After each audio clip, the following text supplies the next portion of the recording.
প্রধান উপদেষ্টা, মাননীয় শিক্ষা উপদেষ্টা, মাননীয় অর্থ উপদেষ্টা, সবাইকে আন্তরিক অভিনন্দন জানাচ্ছি। আমরা শিক্ষক সমাজ, আমাদের থাকার কথা শ্রেণীকক্ষে, আমাদের থাকার কথা প্রতিষ্ঠানে, কিন্তু না, আমরা 12 তারিখ থেকে অর্ধাহারে অনাহারে এই খোলা আকাশের নিচে শহীদ মিনারে আমরা অবস্থান করছি। আমাদের দেখার কেউ নেই। মাননীয় অর্থ উপদেষ্টা আমাদের কথা দিয়েছিলেন শিক্ষকরা অভুক্ত অবস্থায় কি লেখাপড়া করাবে, আমরা তাকে ধন্যবাদ জানিয়েছিলাম। মাননীয় শিক্ষা উপদেষ্টা বলেছিলেন আপনাদের আন্দোলন করা লাগবে না, আপনাদের 20% বাড়ি ভাড়া, 1500 টাকা মেডিকেল ভাতা এবং কর্মচারীদের 75% উৎসব ভাতা আমি দিয়ে দিব।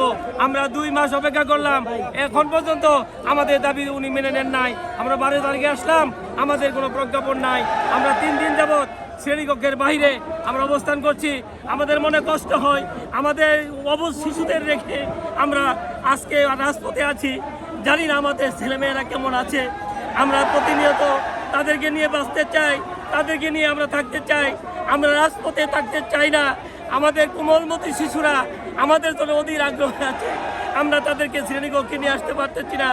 আমি আপনাদের মাধ্যমে মাননীয় প্রধান উপদেষ্টা, মাননীয় শিক্ষা উপদেষ্টার মাধ্যমে জানাতে চাই, আমাদের প্রজ্ঞাপন জারি করে আমাদের দাবি মেনে নিয়ে আমাদেরকে শ্রেণীকক্ষে ফিরিয়ে দেন।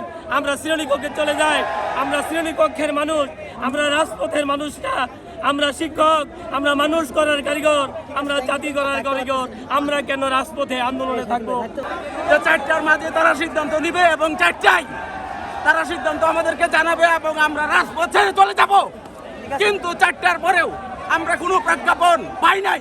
সুতরাং আমরা তাই সকল শিক্ষক মিলে আজকে এই রাজপথে অবস্থান নিয়েছি। শিক্ষক, আমরা শিক্ষক, ফখরুল সাহেব শিক্ষক, আমরা শিক্ষক অধ্যাপক মুজিবুর রহমান শিক্ষক, কিন্তু আমাদের দাবি কেউ শুনে না। যদি না শুনে আমরা পড়াবো না, বাস আমরা না পড়াইলে ওনাদের ছেলেরা বিসিএস ক্যাডার হইতে পারবে না, সচিব হইতে পারবে না, পুলিশ অফিসার হইতে পারবে না, সাংবাদিক হইতে পারবে না।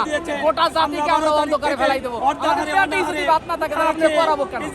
আমাদের পেটে ভাত নাই, সকাল থেকে পর্যন্ত খাই নাই, না খাইয়া এখানে আসছি কেন?